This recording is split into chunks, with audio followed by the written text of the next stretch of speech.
Hello, fan base. This is your boy coming at you with a brand new video.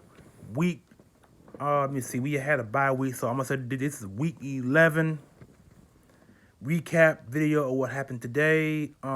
Eagles lost this game 17-10. New England. We had many opportunities to win the football game, but as usual, a lot of drop passes, penalties, players getting hurt, and bad play calling. So, I mean, there's so many things that we can think about and consider for this game because the simple fact is we had many opportunities to win the football game. At the very last minute, Carson Wentz completed a lot of passes and some subpar at best, but then he tried throwing a Hail Mary and at the very most, but then the one that kind of caught me off guard was actually the game that the ball he threw to Nelson Aguilar at the end zone, which wound up being a pass that he probably should have caught in the first place, but the ball bounced out of his hands and out of bounds. That would have tied the game up 17-17, probably would have gone to overtime, and we probably could have won the game in overtime. So, I mean, that's a lot of things to look at and consider. You know what I'm saying? Carson Wentz probably threw for over 200 yards again in this game because he had a lot of complete balls in the last minutes of the game in the fourth quarter. So, I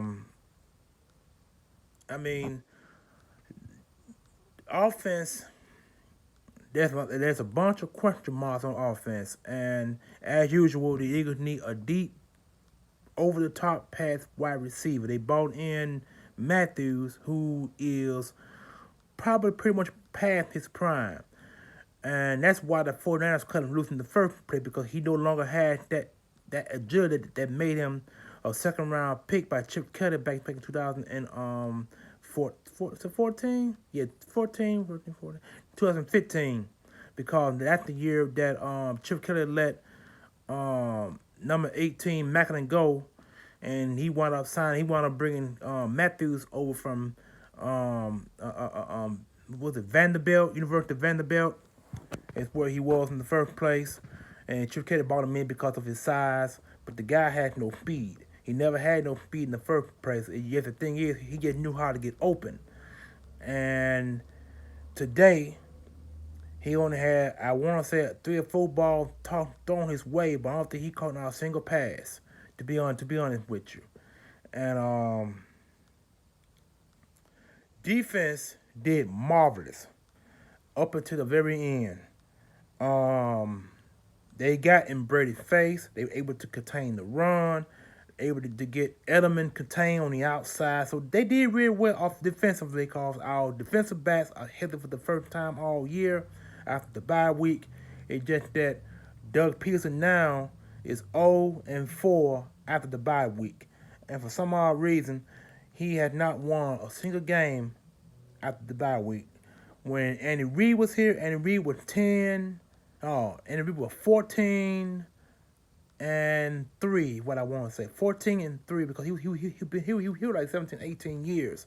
So he was either 14-3 or 14-4. Andy Reid. Andy Reid had one of the better bye weeks.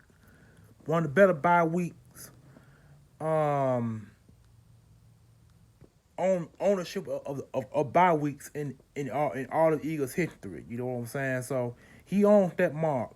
It's just that Doug Peterson 0-4. And there's nothing much you really can say about that when it comes to stats. Now, I know a lot of stats. Like I said before, the Eagles are 7-3 when wearing the black jerseys. Our last loss was against the Cowboys last year when they swept us that year. I don't even want to think about that. So, I mean, all of these penalties, players getting hurt, Carson Wentz not being able to see the field long enough to even get a ball out. We have a lack thereof of a deep threat because Nelson Aguilar is not a deep threat receiver. He's nothing more than number 2 or number 3, and he's not a true number 1. And so, I'm not even going to talk about free agency right now because there's no need to. Because we got to deal with the guys we have now, and I don't think the Eagles are going to bring in anybody no more on the rest of the year because the season comes to an end now.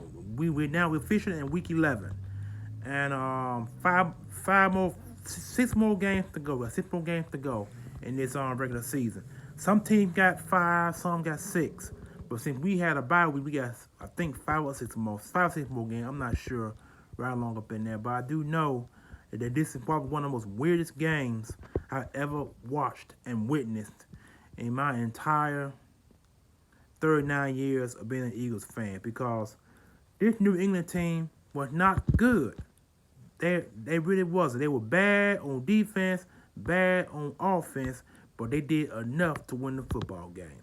And so that's one of the reasons why I said enough is enough, or we done good, but we didn't do good enough to put this game away. We had many opportunities to do it, but it all, once again, clicked like sand out of our hands. So I'm going to go ahead and end this video on somewhat of a high note. I just hope you guys don't get offended about what I'm saying in this video. If you do, that sucks. You should understand where I'm going to come from. You know what I'm saying? We are now 5-5. I think we're 2 games behind the Cowboys, but some people saying we are 1.5 games behind them.